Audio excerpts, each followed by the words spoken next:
The last I heard about Seth, he had been bouncing from house to house, and then he had been living in a tent in MacArthur Park. My wife Jennifer was in Los Angeles last week and actually received a phone call that Seth was they had kind of located where he was. I was waiting for her to come back from LA to Florida so I could hop on a plane and get out there and try to locate him and help him again. But again, Seth could help anybody, love anybody, but he had a hard time loving himself. My last conversation with Seth was about 2.5 months ago, and he was struggling. He had unfortunately relapsed and been back out there.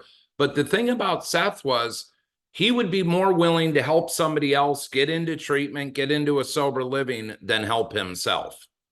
I think anyone struggle that works in Hollywood, you get a lot of what I call soul suckers around you. And you get a lot of negative people that are, putting drugs or booze or a chaotic lifestyle in front of you. And it's very difficult for people that have been up on a stage or on a movie screen in front of tens of thousands of people to get humble again and to put recovery first, because Seth was having a lot of success. A year and a half ago, he was the, performing artist at the Rock to Recovery 10-year fundraiser, which is a big nonprofit that does music programs. And he was on fire and just doing amazing.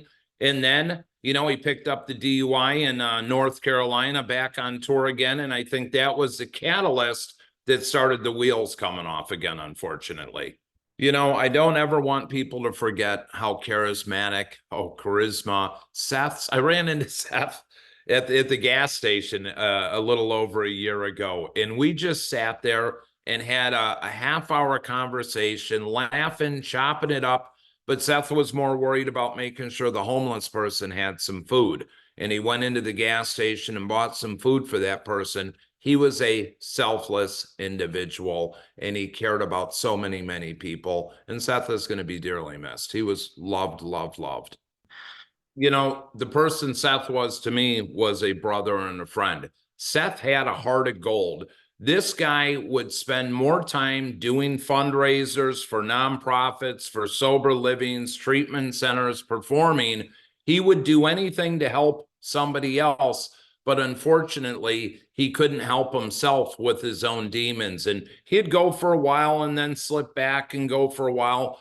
But Seth, was one of my wife's dearest friends. They'd been friends for 30 years. Seth was loved by many, many people, especially in the recovery community and the music world. He had a heart of gold and gave back. So we don't shoot our wounded. And, God forbid somebody has cancer or whatever disease, we're not going to judge them for that. He was struggling with a progressive and chronic disease. I don't shoot our wounded, and I wish I had the opportunity to help my friend, because we're all heartbroken that, God called him home, but his work here was over. And hopefully in his passing, some people are going to put their hands up and get some help, because that's how Seth unfortunately helps people too. And a lot of people are going to be getting on the road to recovery due to our friend Seth Binzer.